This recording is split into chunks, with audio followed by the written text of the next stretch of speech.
Everyone, it is March 30th. Welcome to today's webinar. And thank you so much to everybody who has been joining us on a daily basis. Already we see some familiar names and we're really happy to see you and welcome you again. And the talk for today is healthy habits for people, healthy lifestyle habits for people with lymphedema. In truth, though, it's really healthy habits for anyone. But, you know, I think that sometimes when we have like a chronic condition that we have to deal with, that we kind of like lose sight of some of the normal healthy things that can be integrated into our routine so that, you know, we can just live our best. So that's what today is about. And let's see, I'm going to introduce my team as usual, and I'm going to add my disclaimers here. Let's see, what are our disclaimers? Well, for today, it's just normal, regular advice that anybody can benefit from. But nonetheless, let's just add it for the month, right? All of the webinars for this month are meant to basically inspire you and deepen your understanding of lymphology and lymphedema treatment so that you can take your self-management to the next level and really be diligent with it and know, like, you know, the reasons why you do what you do, and so that it can help you to be a little bit more consistent and really help you to manage your lymphedema even better.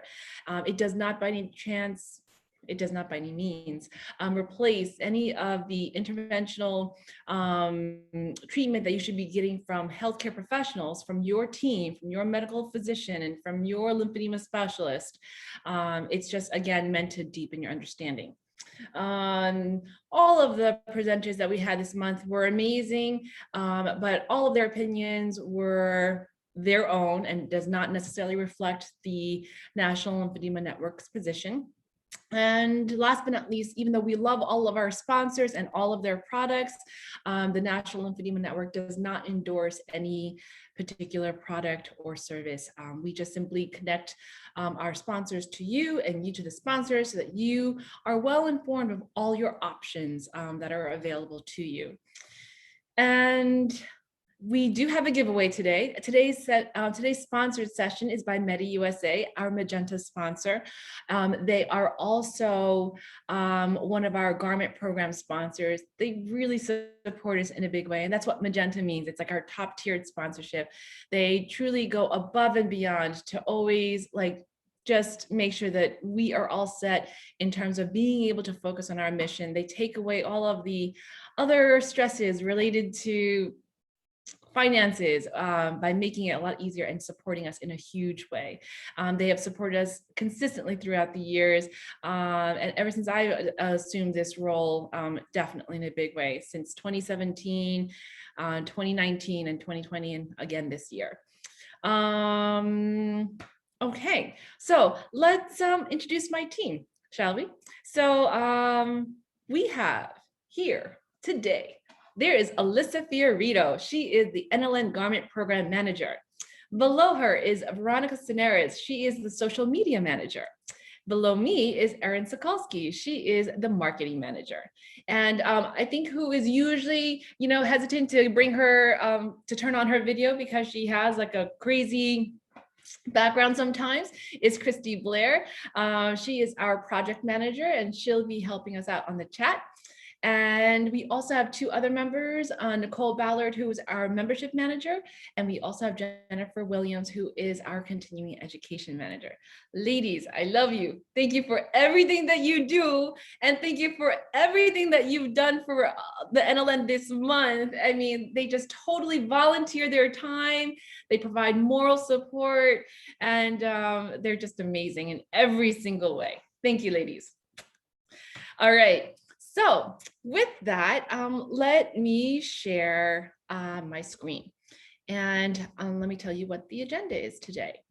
The agenda is healthy lifestyle habits. And let me get right to it. All right. So in case you didn't know, I'm Jeannette Zucker. I'm the Executive Director of the National Lymphedema Network.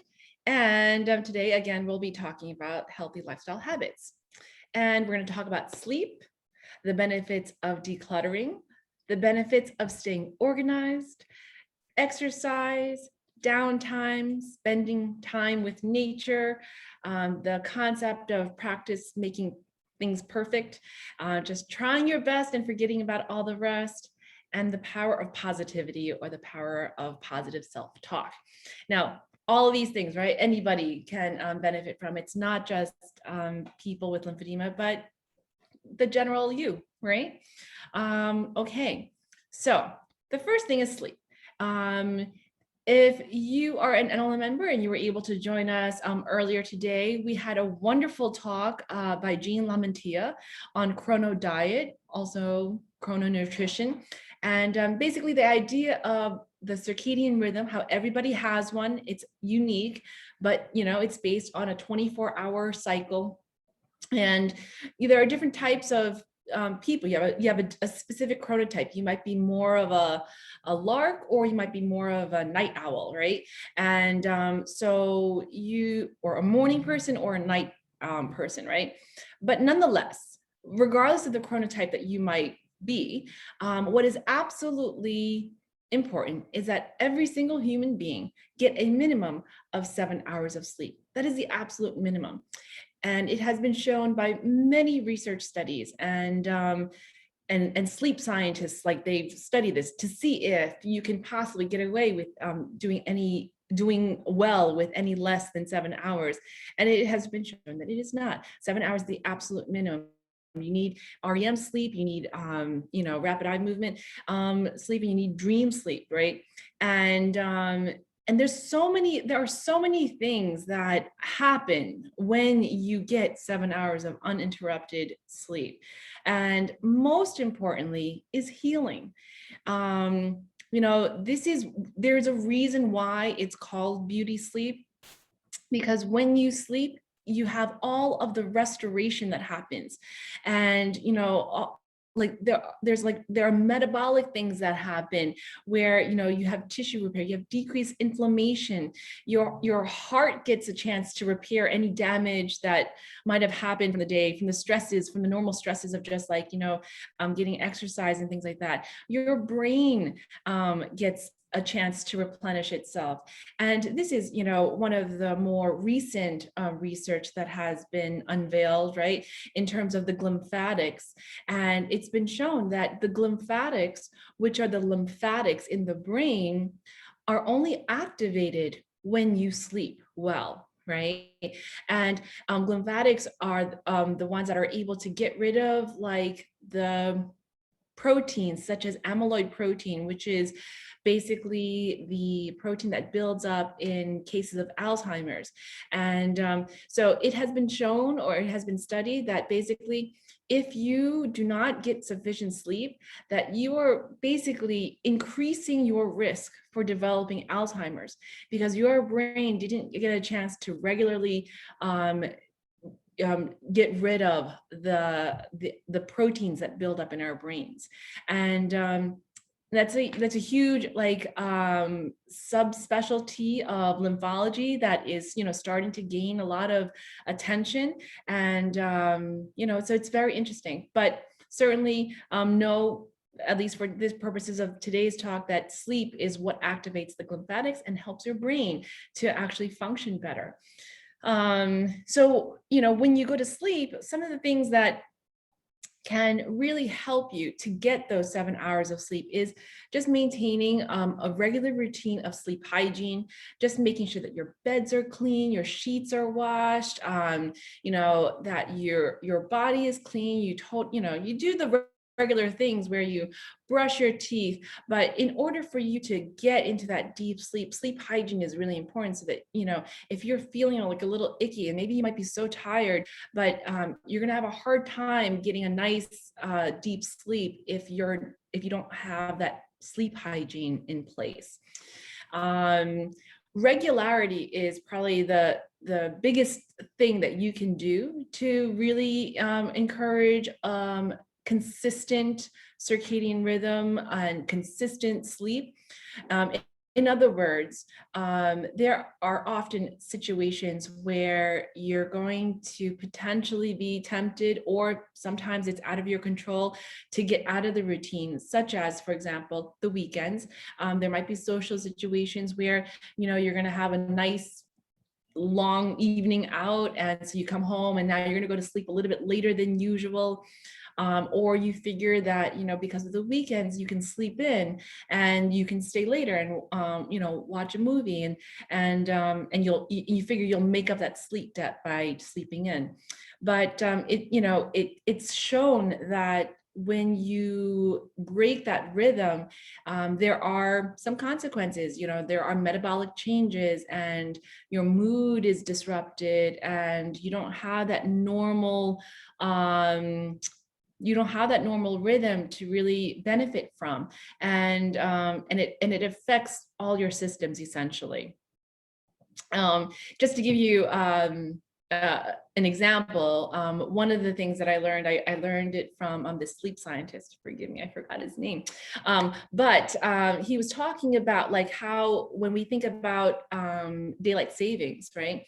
As you know, in the spring, we bring the clocks in such a way that we lose 1 hour of sleep, right? And it's been shown that in court systems, like judges, when judges are much more likely to give a harsh sentence the day after daylight savings time in the spring, because they have lost that 1 hour of sleep, and it just totally throws them off a little bit, as opposed to in the fall when we, actually gain an hour, and their sentences are actually a little bit more lenient. And it's just interesting, right? That there's like a whole science of sleep out there, and they study like these correlations. But again, that's just like a one example of how sleep totally has an effect on people's judgment and mood.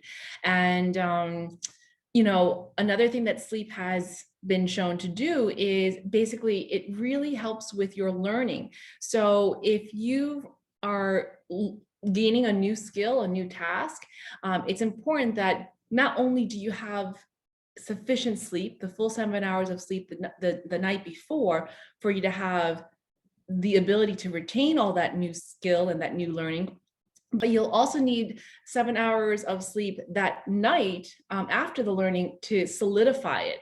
And so sleep has a tremendous impact on your ability to learn new things. And I think that that's really interesting too.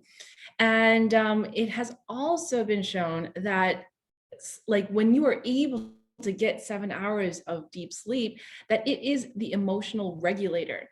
It is the reason why sometimes people say, sleep on it, because when you sleep, whatever might have been so traumatic or so severe in terms of like the emotions, whether it's anger or any other negative emotion, when you sleep, the brain does its magic where it just takes the edge off. And so that when you wake up the next day, you are literally in a better mood, and it's not as charged as it was the day before. So it helps to regulate your emotions as well. And you can obviously think about how all of these things affect your day-to-day life. And so when you are in a better mood and you can learn better, and you're just generally your quality of life is generally better, right? And another interesting thing as it relates to like performance is, some of the greatest athletes, right? They sleep for a very long period of time. Like Roger Federer is known to basically sleep for 12 hours in order for him to have his peak performance. When he sleeps any less than that, like before like a major tournament, he doesn't perform as well as what he has reported. LeBron James, he sleeps up to 11 hours, but it's like from 9 to 11 hours. But, again, like he also reports that he needs to sleep that long in order to have his peak performance. And so you have all of these, celebrities who are also basically just giving evidence to the power of sleep. So what's the message? The message is just sleep. And that's why when we were talking the other day, we mentioned sleep in the terms of leg lymphedema, walking and sleeping.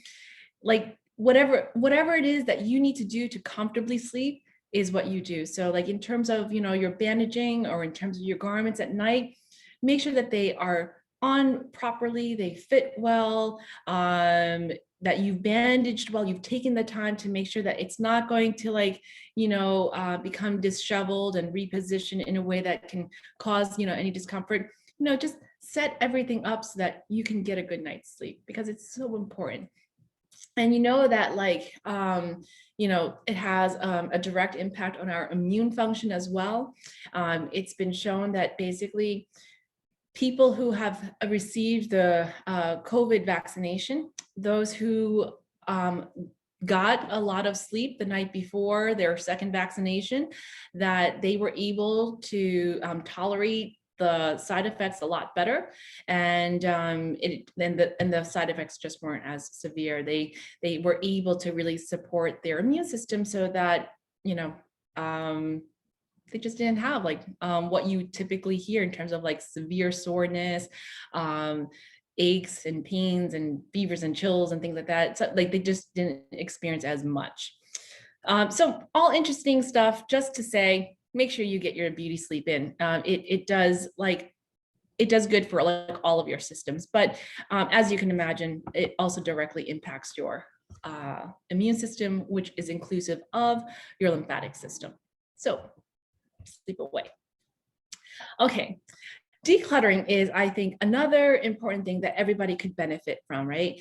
I think I'll share with you some interesting things that I've learned. And it's, you know, because I'm Asian, there is an idea of feng shui or feng shui. And, that's the idea of how like your environment basically has a direct impact on your life. And I think I'll start off with some like an interesting story, which is that I had some single friends, and we did like a feng shui assessment of her apartment, and basically she had lots and lots of pillows on her bed, and she was always like on the lookout for like Mr. Right, but Mr. Right kind of like would never come, and she would go out on different dates and everything. And so in feng shui there is this concept that if you have so many pillows on your bed, there's no space to welcome somebody else. There's only space for you. And so she got rid of her pillows, and as you would have it, pretty soon she met Mr. Right. And so you and who knows, right? It could totally be, if you don't really believe in that whole line of thinking, it's okay. But the idea is that if you can just declutter, you can actually allow energy to move a little bit better in your home, in your apartment, in your house. And I think that there's definitely something to that. And one other thing that I'll share is it's kind of cool, I think. The idea is that when you open your door, you shouldn't have clutter that would basically interrupt opportunity to come in and stay in your apartment. So like if you open your door and there's like just stuff everywhere and there's no clear path to like a seated area perhaps, the idea is that there's no opportunity to come in. It's like you're not really inviting opportunity to come in. So that's just another interesting concept, I think. But certainly, even if you don't believe in all of that, that from like a logistical and practical standpoint, if you have a closet that looks something like the picture on the left, right? When you're going to get ready for the day and you want to wear like a certain shirt or a certain pant, then it's going to take you some time to rummage through that, right? And so it's a time saver just to declutter. And you figure that if you have a whole bunch of clothes or even things, right, in your home that you don't even love, that don't fit you, that don't serve a functional purpose, it's like you have to move all of that stuff to get to the stuff that you actually want. And that also takes up time, right? And on top of that, when you take a look at this part of your home, it's like it kind of is a little bit of an emotional drain, right? You're like, oh, in order to get ready for the day and to get my pants and shirt, I'm going to have to like look for it. And it just takes a little bit more time. So if you can just declutter and get rid of the things that don't serve a purpose, get rid of things that you have never touched in 5-10 years, if you can get rid of things that you absolutely hate, you can imagine how much more organized your home could be. And it, it will save you time. You'll get drawn into that part of your home a lot more easily, and you'll be able to like function. You'll know exactly where everything is. And the inspiration for me in terms of doing all this was not feng shui necessarily. It was, and I'm sure that maybe a lot of you might have come across this, but it's Marie Kondo. And, her guideline is such that when you go through all your stuff, you should only have stuff that you absolutely love or stuff that serves its purpose. Everything else you can say goodbye to. Even things such as like presents, like some people hold on to things because it's like a sentimental value and it doesn't serve a purpose. You actually don't like it, but you hold on to it because somebody special gave it to you. But really, the purpose of gifts was already served the moment that you received it, right? It was to make you feel loved and special in that moment, and it served its purpose. So if you no longer love it or want to use it, it's okay to say thank you and to let it go. So something to think about, because if you really went through everything and you got rid of all of that, you can make your home feel a lot lighter, and you can actually potentially find that it's actually very manageable, to take care of lymphedema. I'll tell you, for example, I had one patient who had head and neck lymphedema, and he has head and neck lymphedema, right?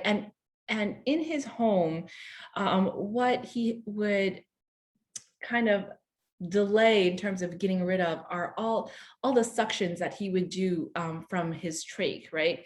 And so he had the vats of like suction that would just like sit there because it took some time to get rid of and flush down the toilet and everything. But if you can think about that, like literally there's stagnant fluid in his apartment.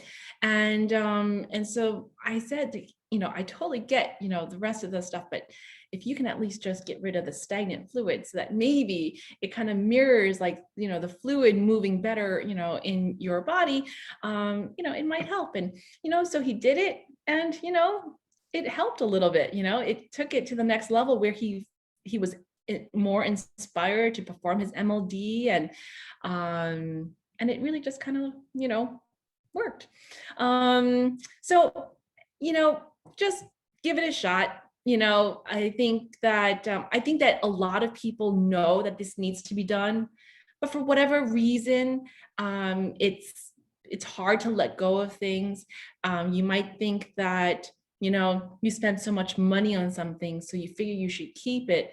But think about like the cost of keeping it, because it's going to like cost you time and energy. And, if you were to just like let it go, then, your environment would just be a little bit more conducive to you being more productive.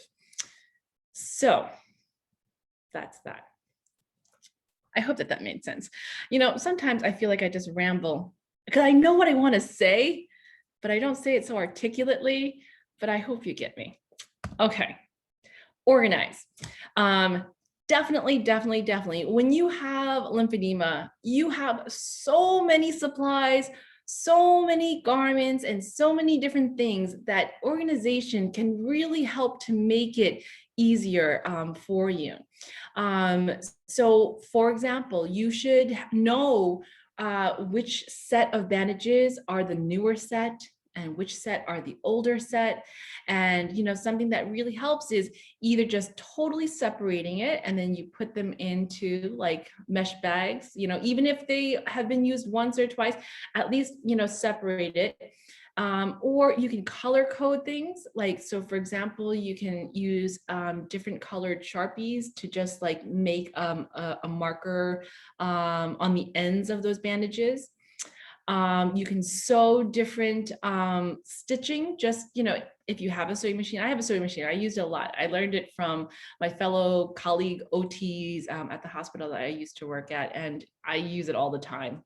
And so, but even if you don't have a sewing machine, you can just bring it to the tailor. It will cost less than $5 for them just to do like a line of stitching, just so that which bandages are a part of which set. And that way you can keep it all together. And then, even the other day with the Jobs presentation, what's really great is you can get different stitchings on your garments. Like if you like a particular color, you get a different stitching on your garment so that you know which is the older one, which is like the newer one, and which one needs to be replaced. Or you just get a different color altogether, right? It's always fun to experiment with different colors. So, just using color coordination to basically help you to easily identify which are your newer products, which are your older products. But, having like everything organized well in a particular part of your home will be helpful. Having all your bandages rolled up as soon as they're washed, as opposed to waiting for them to pile up, and then it's like now this big mountain. And when you see that big mountain of bandages, it's overwhelming, and then you're less likely to do it. And what happens then, as I might have demonstrated in the bandaging session, is that then you're just going to try to bandage where everything is loose and everything is not rolled up, and that actually takes up more time, and the bandaging in the end is not as effective. So just rolling it up right away, having it ready for your next bandaging will definitely be very helpful.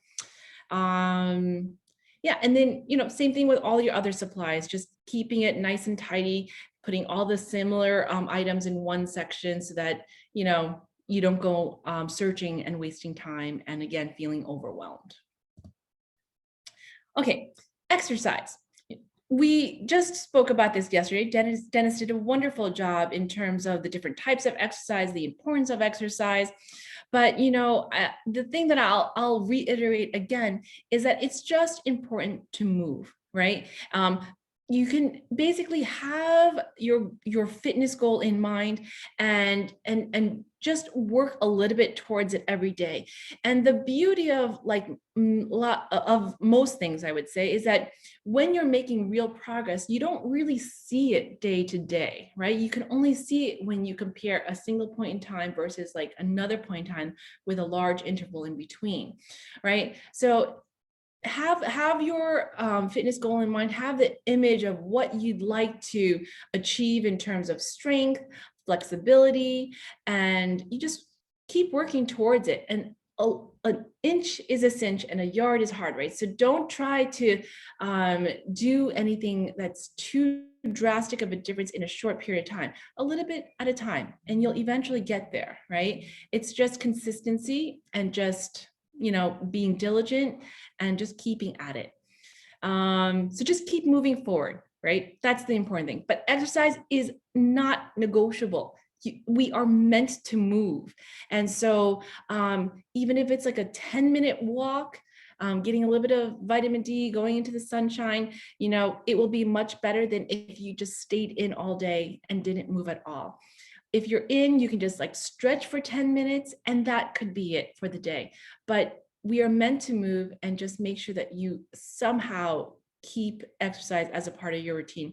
And I think that yesterday what Veronica had said is that if you don't make time for your health now, when you get older, you're going to be forced to make time to take care of your health, right? So just make sure that you include it so that it's part of maintaining your health. Okay. Downtime. Downtime is very important. And, obviously different people need different amounts of it, but, we're always so busy and we cram our schedules so much that we never get a chance to just allow there to be quiet time where we can allow our creativity to be expressed and to really, just rejuvenate, right? So I think that whatever it is that downtime means for you, whether it's meditation, whether it's a bath, whether it's like a walk in the park, try to find time to just be alone and to not be responsible for anything. It is just you time. And, just to give you an example of how beneficial this is, right? Bill Gates, what he does every year, and I think he does it even twice a year, is that he just goes away for an entire week just to think, not to do anything, no projects, no phone calls or anything. And it's just to think. And he has come up with so many brilliant ideas from doing that and maintaining that practice. So if he's doing it on that scale, obviously that's going to be a little bit difficult for everybody to do. But the idea is just to somehow find that time just for your self-indulgence, however you like to spend it.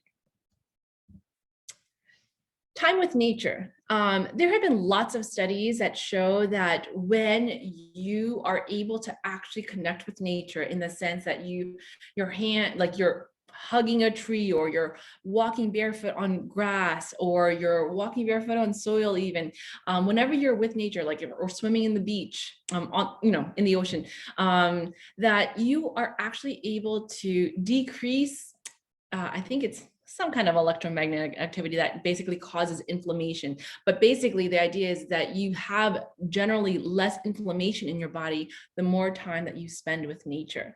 And I think that it's very interesting. I mean, the whole practice is called earthing.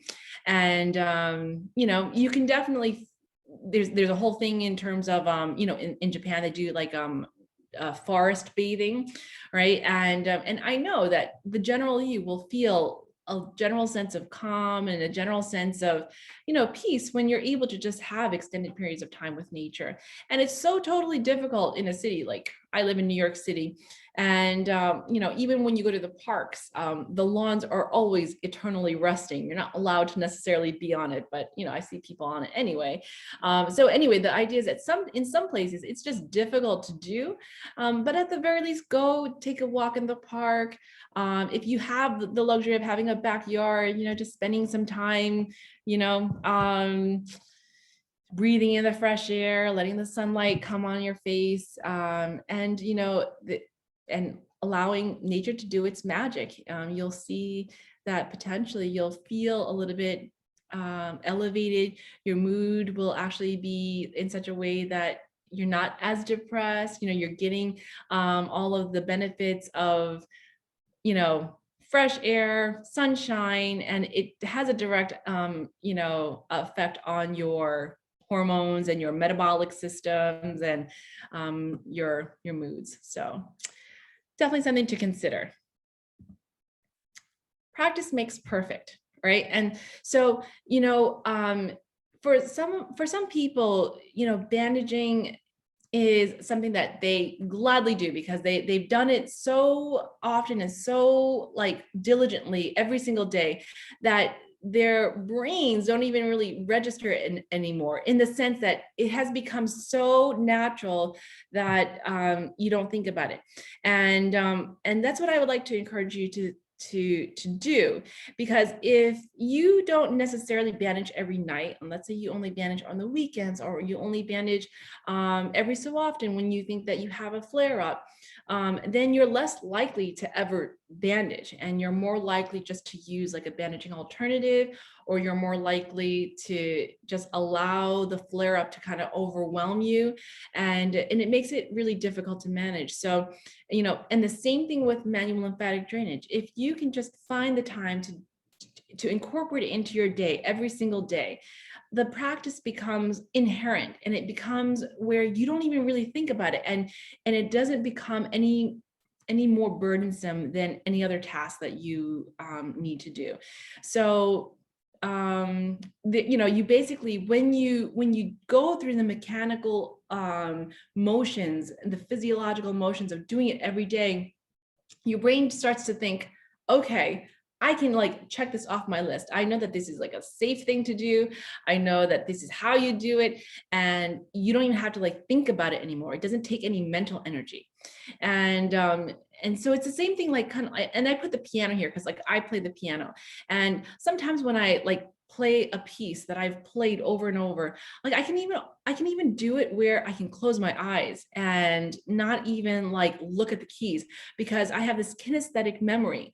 And when I open my eyes, I'm like, how am I even playing this? Like I don't even really know like what key I'm playing, like what chords I'm playing. My hands almost kind of like play the piano themselves. They're like separate from me almost. But the point I'm trying to make here is that it becomes so natural that it doesn't take any more emotional energy or mental energy, and you'll actually like bandaging perhaps. So practice makes perfect. Just go for it. try to incorporate it, even if it's like a quick 5 minutes of MLG. As long as you do it every day, every little bit helps. And I think it'll make it less overwhelming. This is something that I learned from my daughter when she was like 4 years old. She is now 13, my older daughter, Sierra. And one day I came home and I was just totally distraught from like this day at work. It was a terrible day at work. And she just looked at me, she gave me a hug and she said, "Mommy, you know what? You should just try your best and forget about all the rest," right? And I think that that's like really helpful for anybody in any situation, especially where you feel like you just can't get over this hurdle, whatever it might be, whether it's like an exercise goal, a project goal at work, or whatever. And I think that it's very helpful. It helps to get rid of that paralysis that I think a lot of people have, and I certainly have had it. And there's this concept of fail fast, right? So you just go for it, you do it. It might be a complete flop, but you know what? You learn from it and you can take what you want from it and apply it to the next thing. So I'll give you an example. Like my team totally had to like pick me up several times throughout this month, because there were some times when I gave a talk, and I'm probably going to talk to them again after today's talk. I'm going to be like, did I make sense? Was that worth like saying, did I add value or anything like that? And, you know, sometimes like, I'm just like stuttering, I'm trying to find my words, and I don't even know exactly what I'm trying to say, because my mouth just can't keep up with my brain. But you know what? I figured that what we did this month overall is going to have a generally positive impact on the community, because there are so many people out there who are like, you know, lonely, who don't know how to like navigate lymphedema. They don't even know where to start. And even when they start, it's like overwhelming. And so I figured it's better to just get this information out there and be there for the community, even if it is clumsy and awkward along the way. And so if you're here on this webinar now and I'm stuttering and, you know, not being able to find my words, well, I hope that you can just basically understand what I'm trying to express and trying to convey. And it's generally a message of positivity, and it's generally a message of inspiration.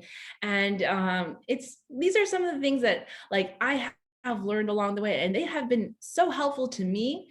And it usually came in the form of like an inspiring movie or an inspiring quote, or like a TED talk.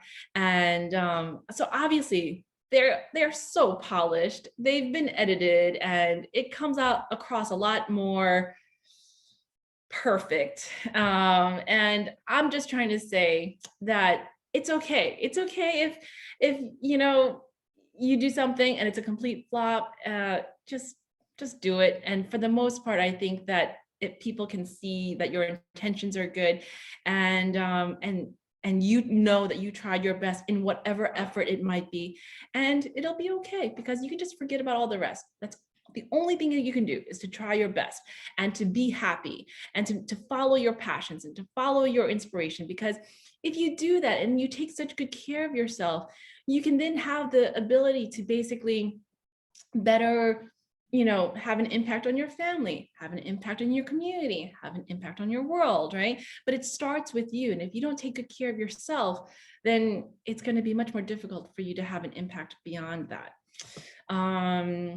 Oh, one thing that I remember now that I wanted to say with exercise is, I thought it was like really interesting, you know, with Stephen Hawkins. No, not Stephen Hawkins. Forgive me.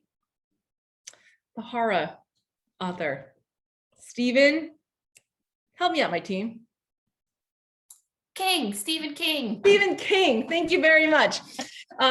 Stephen King. So Stephen King, you know, a prolific author, right? And one day he got into an accident where, you know, basically he was debilitated for like a lengthy period of time. And he just he didn't have the stamina to sit up, right? And you would think, well, okay, he's an author and all he has to do is sit and write and think, right? It's not very physically rigorous in terms of what he has to do. but he has to exercise in order to be able to have the stamina to sit there for a long period of time, and to not have to focus on his body, and to let his, creativity be expressed.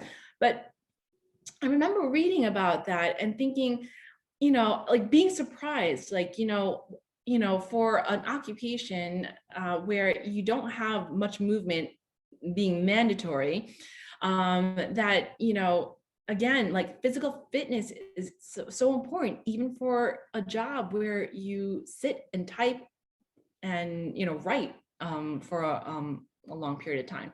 So anyway, my point being fit and being healthy physically to the best degree possible is important no matter what you do. Okay, so that's that. Thank you. Now, what else? The power of positivity. Oh, shucks, so sorry. I will have to edit that out. I was doing this and making last minute changes, and I can't quite change it right now, but the power of positivity. And so, I'm going to show you this video and then I'll elaborate more, but this will kind of like basically speak for itself.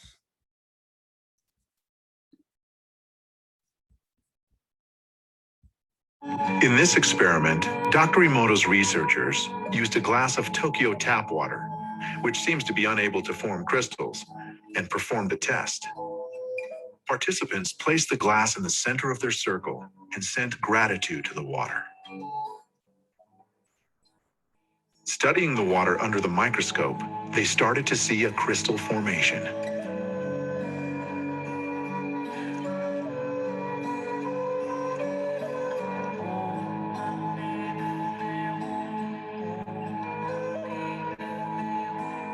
Increased magnification showed the symmetry of the crystal, revealing how the tap water was transformed by the gratitude sent by the group.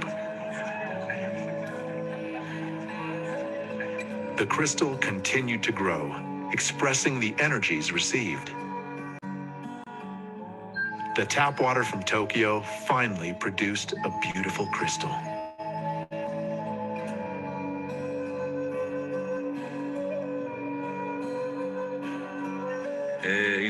It was interesting to see children so completely astonished after they witnessed the difference in Tokyo tap water, before and after they said the prayer. Their mothers were kind of skeptical before this experiment. But afterwards, they said, "We really have to believe it."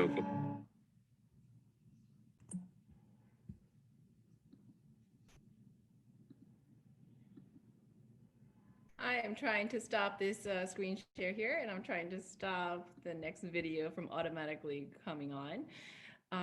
Okay, so this is like a message that I've been basically expressing to my patients ever since I basically started practicing.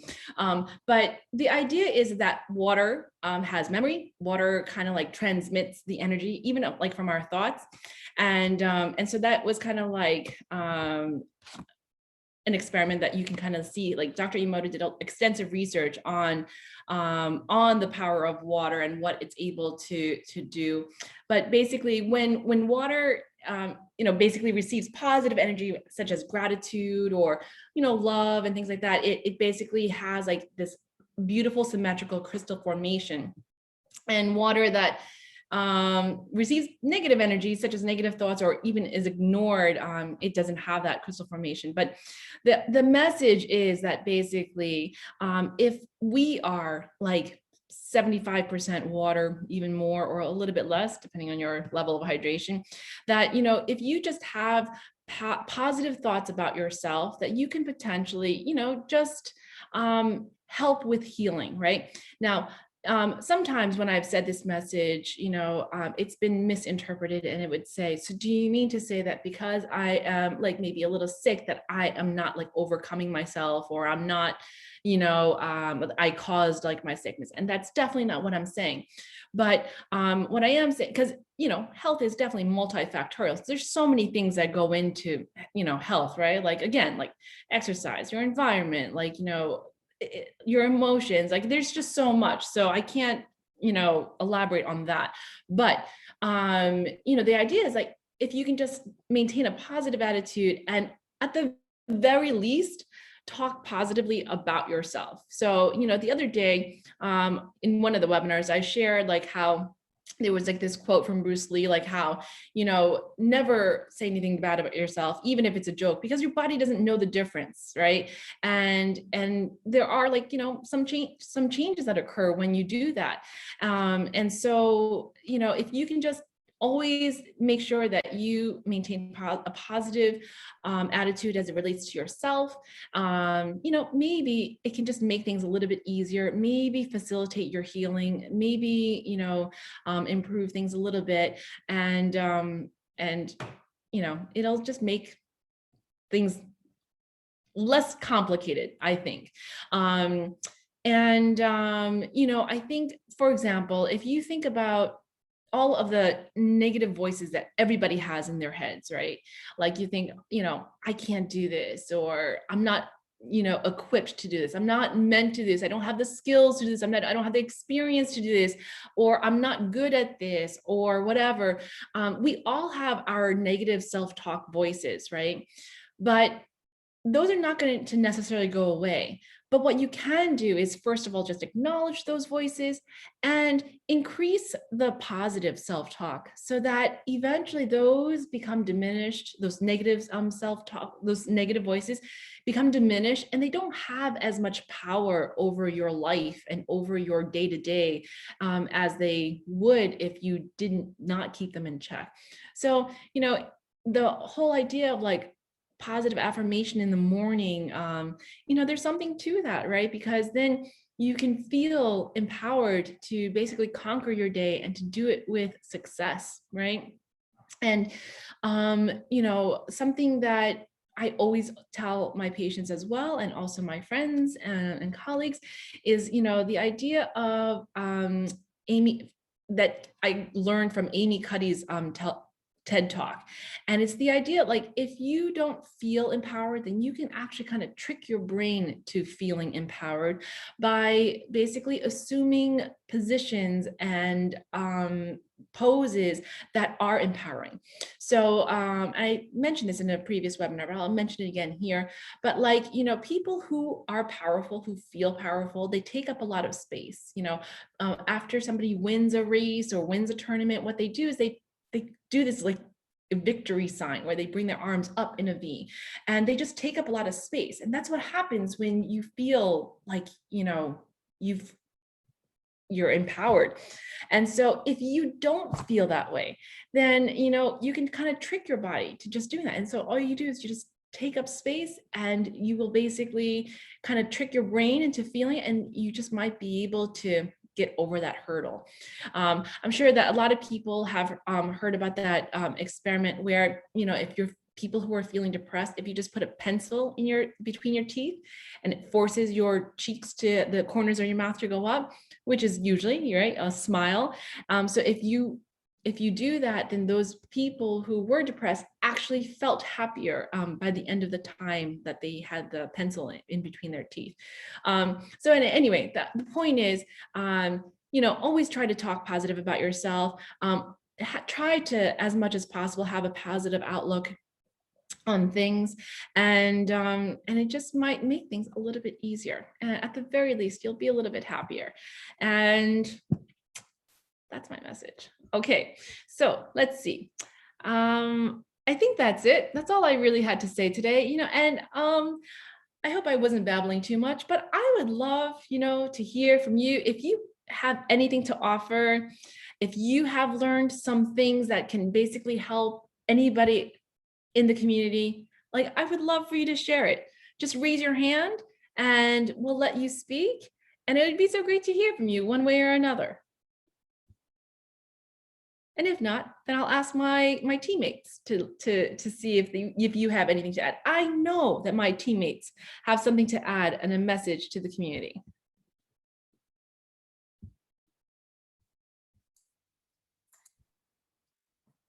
Hey, Jeanette. Hi, Erin.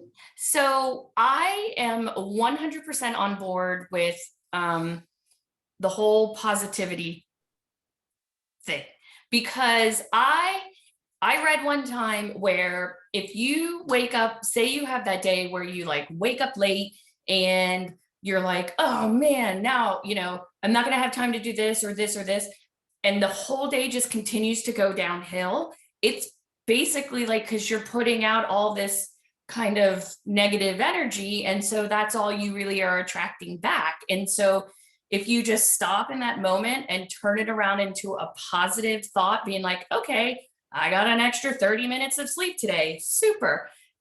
Everything's fine with that. And then you just change it around. Then you're putting positive out there. And then the rest of the day just continues on an upswing. So that's my biggest thing is I try every so often if I'm like, oh man, like all hell's breaking loose or whatever, stop in the moment, find the positive in that and just change your thought process. And hopefully the rest of the day will follow. I love that. And I agree, and I think, so I'll share with you, when we had our breakout event of the 2019 conference, it was a great success. And then I kind of thought, oh my gosh, like maybe that was just a one-off. Maybe it was just a stroke of luck. And so then Gunter Close, who everybody knows and loves, when I spoke to him after that, he's like, Jeannette, it's the law of the universe that if you put things out there, it can never be a failure, right? Because whatever you put out there, there's always something that comes back. So it will never be an absolute failure. It will never be even a failure, right? So as long as you put energy into something, whatever you put out there, it's a boomerang. So just like what Erin was saying, it's like in the morning, if you only put positive energy out there in the universe for the day, it can only be positive energy that comes back. So Erin, thank you for sharing that. All right. Well, if there's nothing else, I hope that that was helpful. And let's see, we have one question from Jane, or maybe it's a comment. She says, I love Swedish massage for relaxation and de-stressing purposes. I wear my compression sleeve and do not have the masseuse touch my lymphedema arm. I've had radiation front and back. I've had radiation to the front and back of my right shoulder. Is there anything I should be careful of, such as avoiding massage at the base of the neck? Now, I think that that's, it's a great question. And I think that, first of all, everybody has to do what you feel is most comfortable and what makes you feel like you can handle. Now, generally speaking, massage in the Swedish sense, it's a lot deeper than just doing manual lymphatic drainage. And sometimes, it could be like, you can have like a deep tissue, like a deep Swedish massage as well, right? What you generally want to avoid is the massage resulting in edema and redness and inflammation, right? Making the area worse. So I think that if you want to be ultra cautious, avoiding the area where you have lymphedema or lymphedema risk is, definitely one way to go. And you can, just ask that if anything is going to be done on the area where there is lymphedema or lymphedema risk, that it be like a lighter massage and that it basically be up the extremity. But, I think it, overall, like the benefits of the massage in the other places is for relaxation, right? And there are definitely benefits that outweigh that. But again, your question was like, is there anything to be careful with? I think that with that, I think communication is always just very important. You can just simply say, over this area, I just want to make sure that you are a little bit more gentle and light because I don't want to cause any more inflammation. But at the base of the neck, it's not as concerning over there, right? Because you have had lymph nodes removed in your armpit. So it's really just like the quadrant, that right upper quadrant, front and back, that you'd have to be a little bit more careful with. But, I think if you can just do things that are generally comfortable for you, it should never hurt, it should never be painful. You can continue to, by all means, get a massage that helps you to de-stress and unwind. Let's see, another question. Would you recommend acupuncture as a holistic treatment for lymphedema? Yeah, that's always like, that comes up a lot. Now, on the one hand, right, acupuncture is such that the needles used are sterile, single use, and, they should not theoretically cause an infection because, again, it's sterile. And generally, before the needles are inserted, there would have been some alcohol that went over that area as well. But I'll tell you that, my husband is an acupuncturist, and a great acupuncturist should be able to take care of whatever it is that you are going to acupuncture for, whether it's for lymphedema or, let's say, headaches or whatever other condition it might be, and not have to put needles in the area of concern. So, like, let's just say, for example, if you had lymphedema in your right arm, let's say you wanted to get lymphedema, acupuncture for lymphedema of your right arm, a good acupuncturist could work along the meridian, which runs throughout the entire body, and encourage energy to flow and move by doing that, and not need to put needles in the arm that has lymphedema. So, that's always like a safe way to go about it. And, but definitely, if you believe in acupuncture and you find it helpful, there's a way to go about it where you don't have to have any concern whatsoever. And that's the general recommendation. Okay. Marion asked, when people ask me how I am, I answer, I'm blessed beyond measure. I've done this for years because of the study the doctor in Tokyo did. Oh, awesome. It's my understanding that you should speak out loud positive affirmations so that your brain can hear it, correct? I think, what, Marion, I would love for you to share more. Can I ask you to share your voice? Let's see, where are you? And I would love you to just share more of your story. One second. Where are you? Here you go. Hello. Hi, Marion. Hi, can you hear me? We can hear you just fine. How are you today? I am blessed beyond measure. I'm so glad to hear that. Yeah. Tell us had heard, my son told me about this doctor. I don't remember his name. Dr. Emoto. Emoto. And I thought that was absolutely amazing, his study that he did. And the opposite of that was, it was my understanding that when bad music or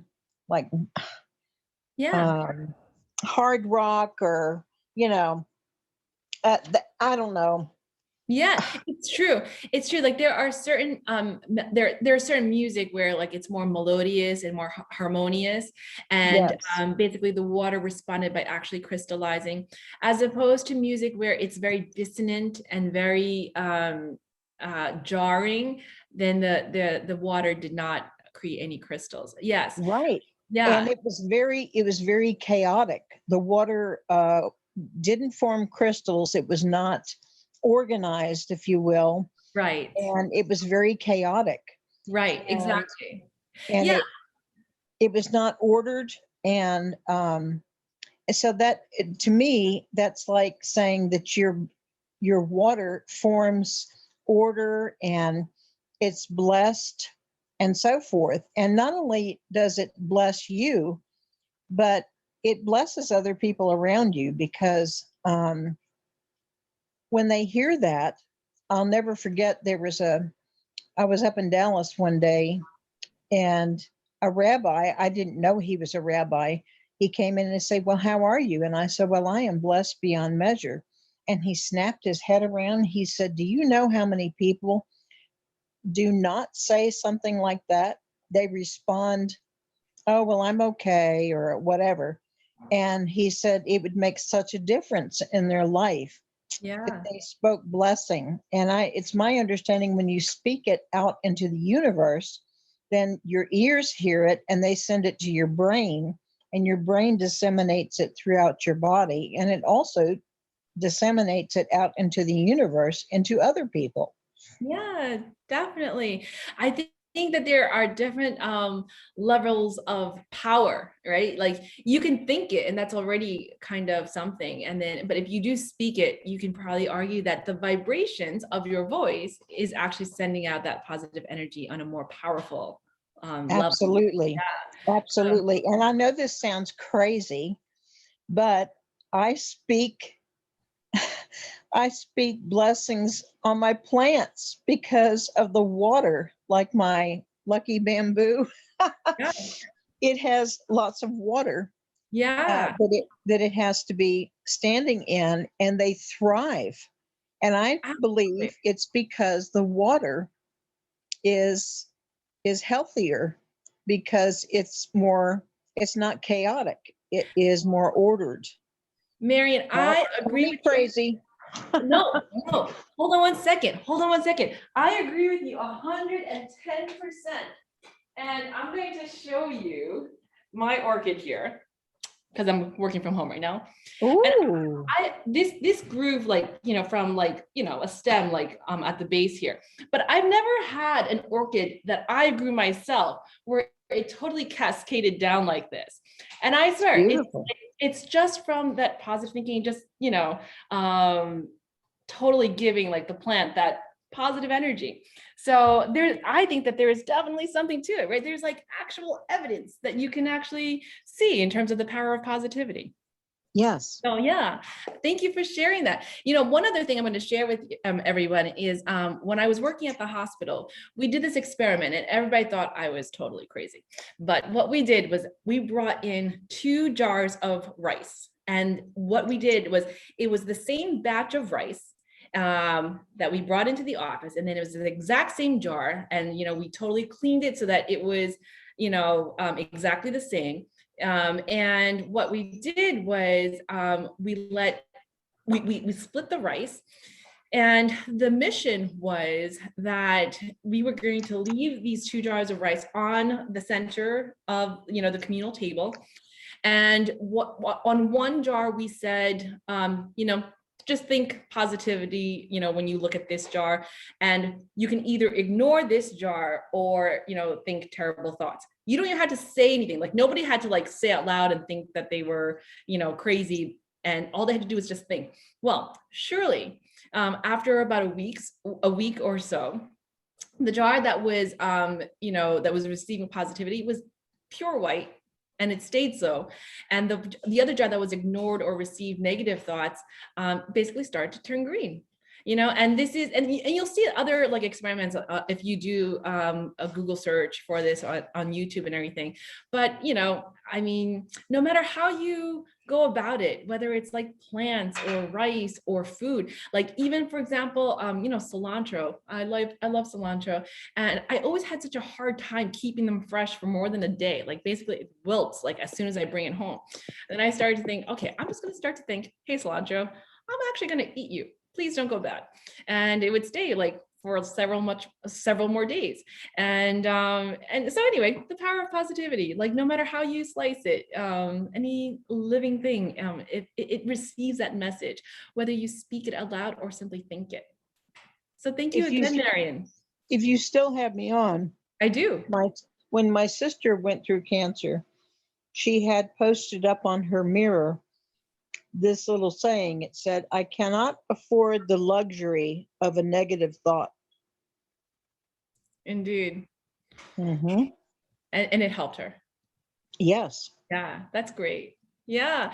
Well, Marion, thank you so much for sharing. I love to hear from you, and I loved to have had the opportunity to connect with you. Yes, thank you. Thank you, Marion. All right, let's see. Fenton has a couple of things to say, and he says, what brings joy to me is finding my happy place. I live in an awesome fishing pier in South Jersey. Oh, it's very close, Fenton. We're going to have to meet sometime. I take a short walk, do short stretches, and do my deep breathing exercises and stretches. Life is good. It's not easy being green. Indeed. Thank you so much, Fenton. Yeah, I loved the opportunity to hear from everyone, and it's been great. I hope you all enjoyed these past 30 days, and I hope you'll enjoy tomorrow. We're going to be ending with basically continuing with the message of empowerment. And we have a therapist who is from the Bahamas talking tomorrow, and it'll be really nice. So let's see in the chat if there's anything else. All right, I think that's it. So at this point, we're going to welcome our Magenta sponsor, Meta USA. We're going to play their video, but everybody knows the drill. If you are interested in receiving a Circade giveaway, which Meta USA is generously doing, please raise your hand, and we are going to play the video, but only the hands that are raised within the next 30 seconds are going to be counted. After that, like once I start to play the video, any hands that go up after that will not be counted. And here we go. So let me just play this.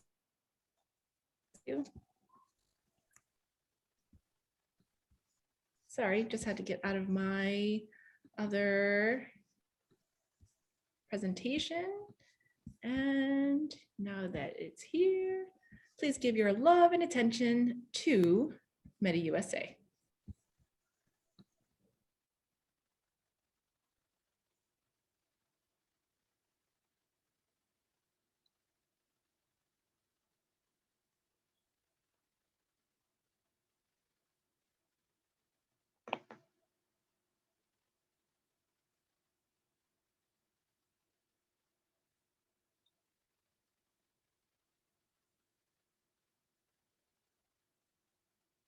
All right, I downloaded this video, but forgive me. Let me just play it directly from the our video library, and that might actually work out better. But Erin, how many names do we have?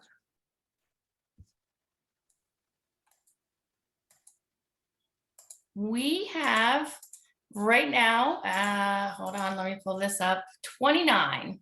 29 names. Did you get a chance to enter all 29 names already?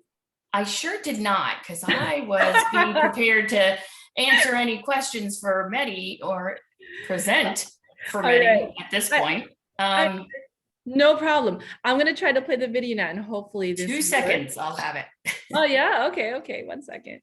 Let's see who gets to it first. I'm going to try to share this here, and hopefully this works out okay.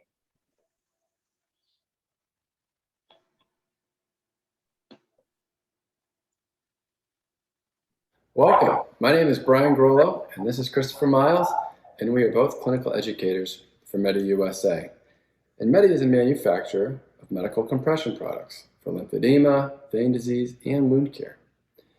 And we are both lymphedema therapists, and we've been doing this for quite a long time. And really the most important thing in our book is being able to translate what we've done in therapy over to you to make sure that you can maintain and contain your lymphedema lifelong. And as you know, there's a lot of product out there to choose from, and we want to give you some pointers and narrow it down on how to choose what's best for your lymphedema. So Christopher, we've got 3 products on the table here today, and I was wondering if you could just give us a general idea of them as they are here. Absolutely, for sure. So yeah, so what I have here is I have 3 different options for containing or maintaining swelling in your arm, potentially getting lymphedema after breast cancer. What I have here is first I have a ready-to-wear elastic arm sleeve. The second option would be a flat knit custom arm sleeve. And then the third option is more of a wrap style garment. Okay. Tell me what these 2 are used for, because they seem to be in their own category, different than this one. Yeah, for sure. No, I can focus on this first. So again, these are both used for arm swelling. The main difference here is, well, there's 2 different main differences. The first difference is they're made out of 2 different materials. So this first material is very elastic, sort of like a rubber band, okay? It's very thin, it's very stretchy. This material is more of a flat, what we call a flat knit material, and it's not very stretchy. You know, so if you're wanting to control or contain a more serious edema, you'd want to go with a you'd want to go with a stronger product. So an easy way to differentiate is this elastic sleeve is for more early lymphedema or mild lymphedema. And then a flat knit custom garment would be for a more advanced lymphedema. Very good. So these are significantly different in stiffness. This one seems a lot stiffer. Now, do I have to progress to this if I have advanced lymphedema, or can I stay with this? Well, I think that it's important to understand when you're working with your lymphedema specialist that they are going to assess the persistence of your lymphedema. How strong does your lymphedema want to come out? Some patients can have a mild lymphedema for many years, and it never progresses to more of an extreme cases. I'm sure you've all looked up pictures on Google and the internet, and you're like, oh, I hope my arm never gets to that stage, and it doesn't need to. But what's most important is that you have a tool at home to be able to control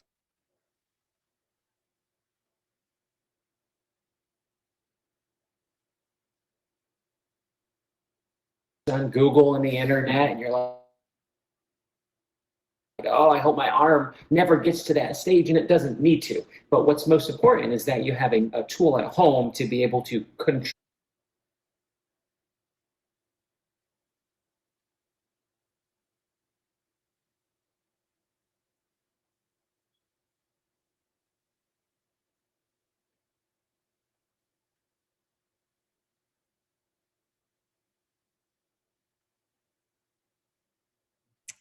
All right, everyone. So sorry, it's not quite continuing. Allow me to the video that was downloaded. Sorry, everyone. Obviously, the video was trying to buffer. I'm going to try one more time from our video that we were trying to play from our downloaded version.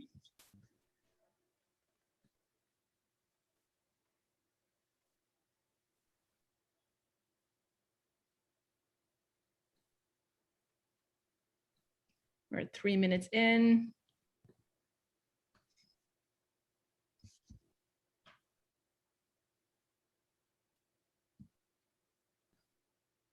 Just give me 15 more seconds here.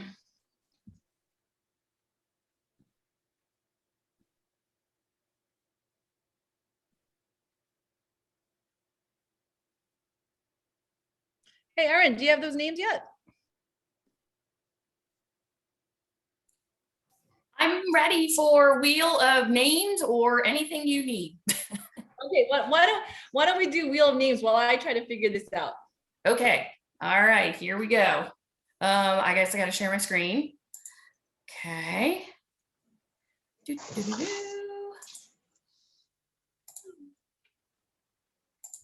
All righty, here we go.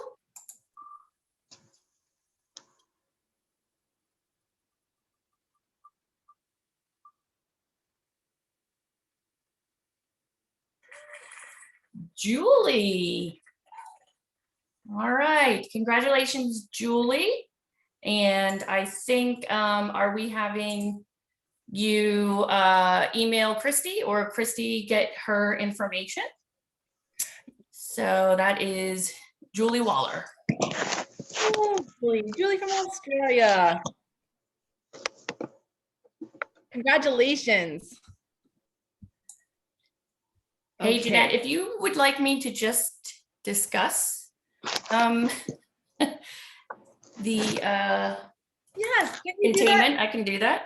Yeah, can you do that, and I'll try to see if I can figure out the last 6 minutes, and if so, we'll take care of it. But thank you everyone for bearing with our technical glitches, and it's all you, Erin.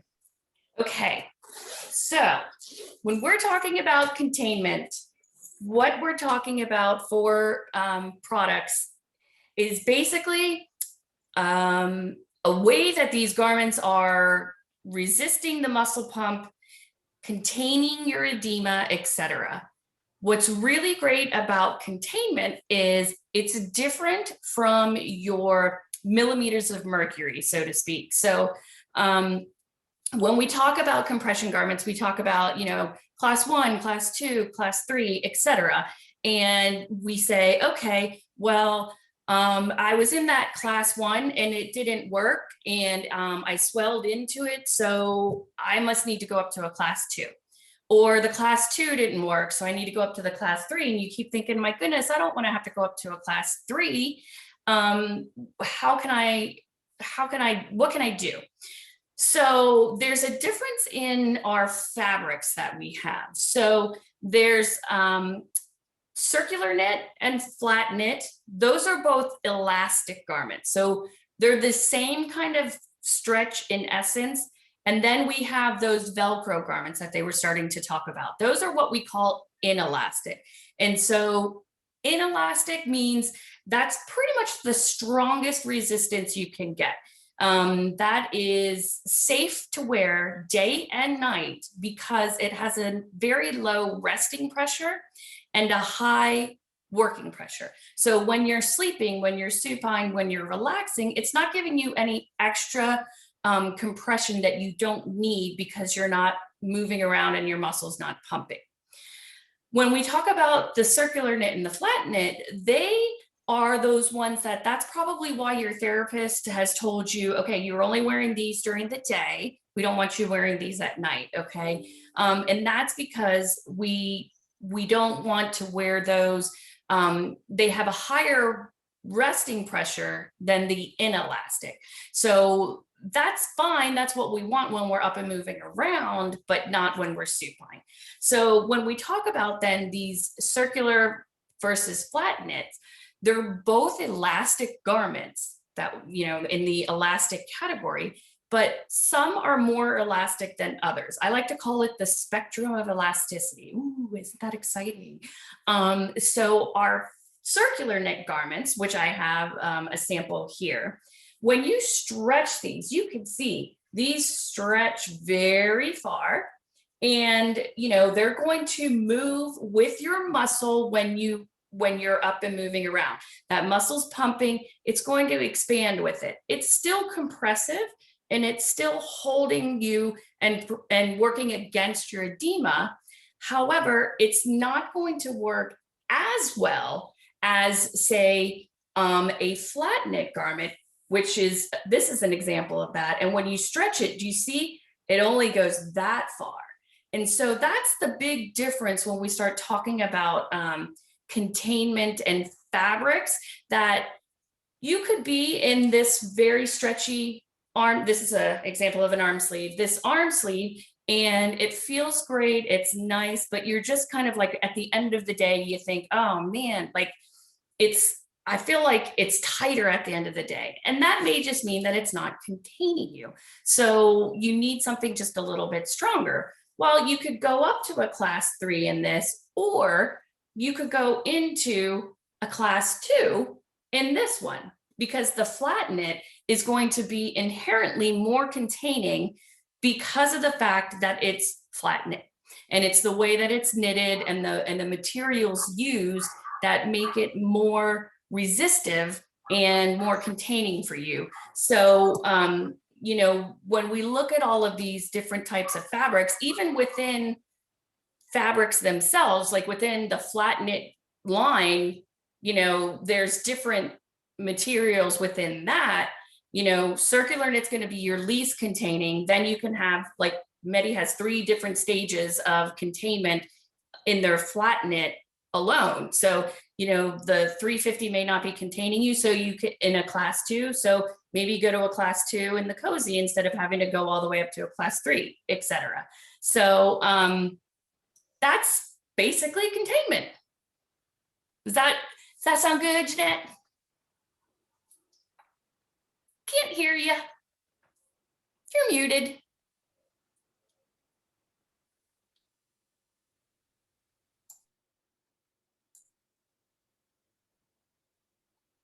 I think you're still muted, Jeannette. Thank you. Well, today is not the day of technical perfection. Okay, so I figured it out. I'm just gonna play it from the beginning because it'll just be a little bit more streamlined that way, I think. So allow me to get this started. And this will be how we end.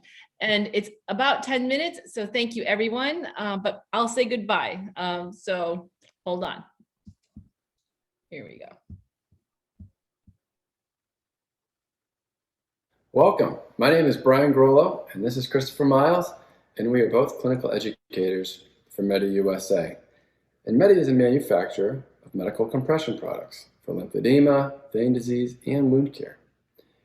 And we are both lymphedema therapists, and we've been doing this for quite a long time. And really the most important thing in our book is being able to translate what we've done in therapy over to you to make sure that you can maintain and contain your lymphedema lifelong. And as you know, there's a lot of product out there to choose from, and we want to give you some pointers and narrow it down on how to choose what's best for your lymphedema. So Christopher, we've got 3 products on the table here today, and I was wondering if you could just give us a general idea of them as they are here.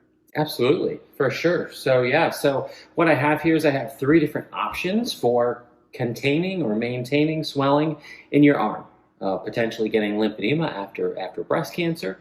What I have here is first I have a ready-to-wear elastic arm sleeve. The second option would be a flat knit custom arm sleeve.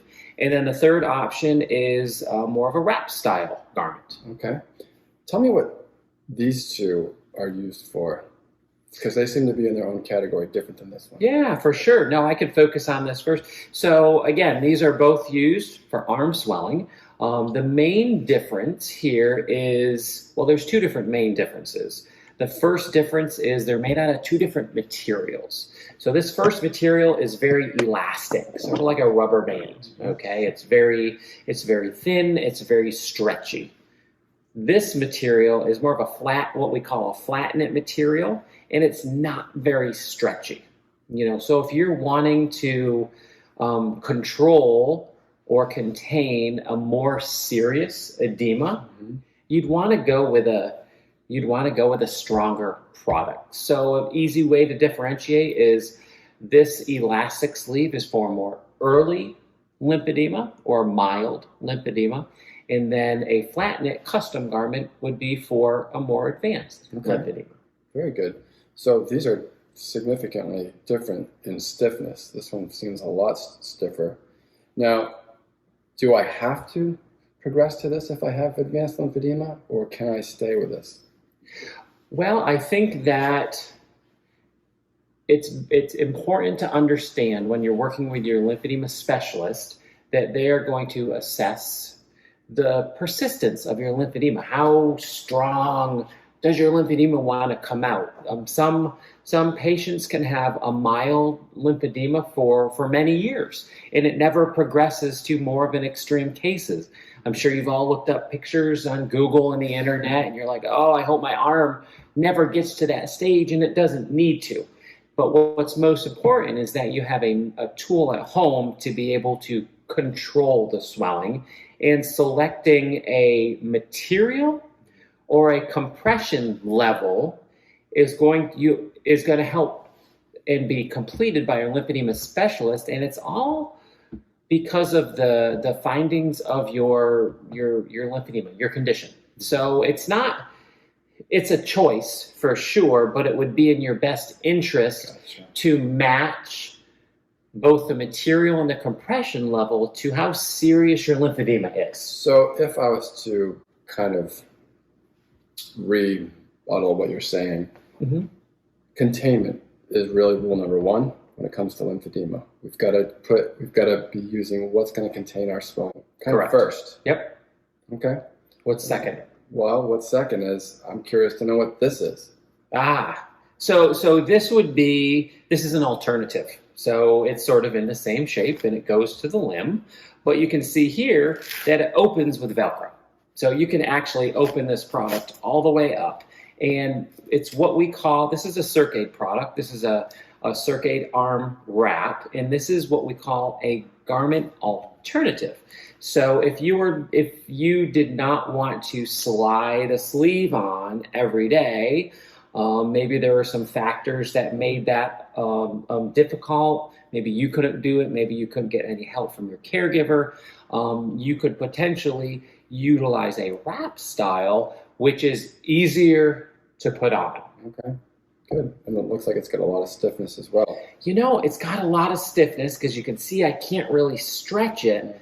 And it has almost so much stiffness, it's actually very similar to the bandages that they use when you're going to lymphedema therapy. So it's a lot, we use the word stiffness or wall stability. It really helps control, but it's not really like elastic. So if you look at this one, it's very stretchy. So this is always squeezing because it's so inelastic, where this product isn't always squeezing. It's what we call inelastic. So again, I don't want to get too technical, but this is a inelastic wrap style garment, which is a garment alternative. Very good. So I get the whole stiffness and containment issue. I think that's really good information, good to understand. Tell me, I see this has a seam on it. So this is made differently than this. Can you talk to me about that and what the differences are? Absolutely. Absolutely. So the elastic garment is it's a sleeve that you can put on. It's actually, there's no seam, so it's actually knitted around. It's like a tube, an elastic tube, if you will, or sleeve. And that's for early stage lymphedema. This is something that you would buy. You could go into a DME, a store, a supply shop, and you can get it, you can buy it right there. Okay. You know, so an elastic sleeve is fantastic for early stage lymphedema when the shape of your arm is still fairly normal. Okay. As lymphedema progresses, the shape of your arm may change and you may not fit into this style sleeve. So with flat knit material, it's actually made custom. It's custom for you. So your lymphedema specialist would measure your arm, and the Medi would actually make a garment to fit you, and then it would be seamed together. So what's nice about this is there's a lot of different shaping or different options that can address any lymphedema challenges that you're having that you certainly can never get in a early stage elastic sleeve. Very nice. So that's really interesting because you can not only get the stiffness, but custom fit. Custom. Yeah, custom fit. And everyone sometimes gets a little nervous when they have to progress to a flat knit garment because they're very used to a very sleek, smooth, elastic sleeve.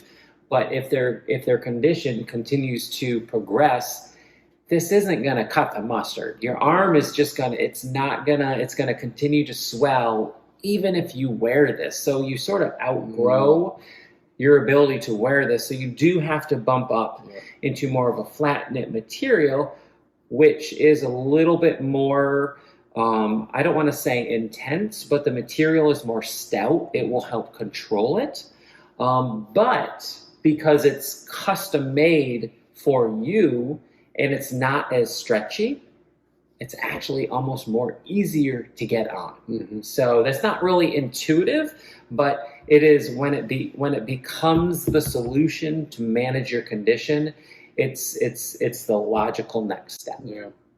And I would imagine when you do bump up to this level, you're also it's probably a different price as well, different dollar amount. Yes, so a custom sleeve that will be made for you is going to be more expensive, and it's sort of identifying and working with your lymphedema specialist, how are you going to best maintain your lymphedema?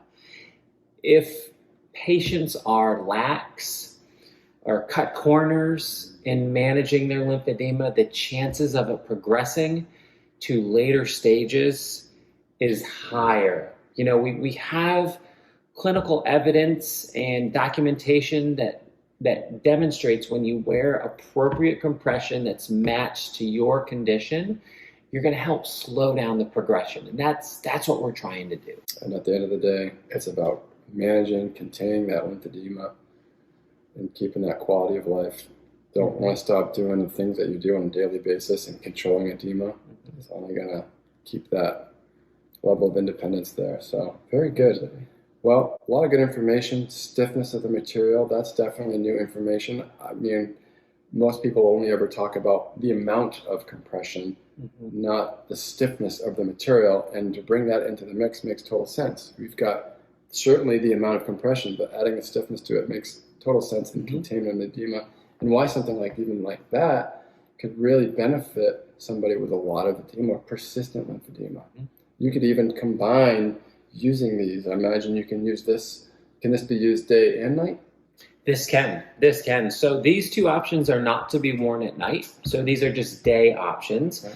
Some folks have lymphedema that is so persistent that when they don't wear these at night, they wake up with more swelling.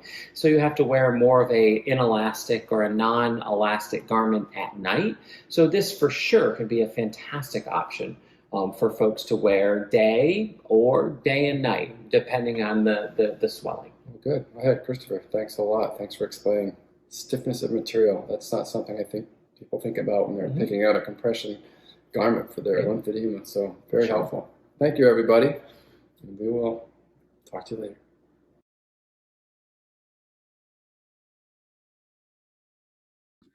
Thank you so much, Medi USA, and thank you, Aaron, for again getting us started with that. And that is basically our webinar today. But what I wanted to share is that one time early last year, we had a webinar that was just totally full of technical glitches. And in the end, what happened is we had a smaller group of people to just come on, and we just had like this great lymphedema conversation. It was actually about COVID and like how practices were changing, earlier on in the pandemic.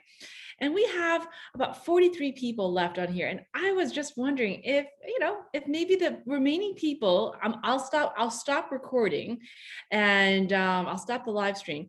And I don't know if you just wanted to have a lymphedema discussion, a nice, intimate lymphedema discussion. If you're interested, please raise your hand. And if not, no worries. We'll just end it here. Okay, we have a couple of people. How about this?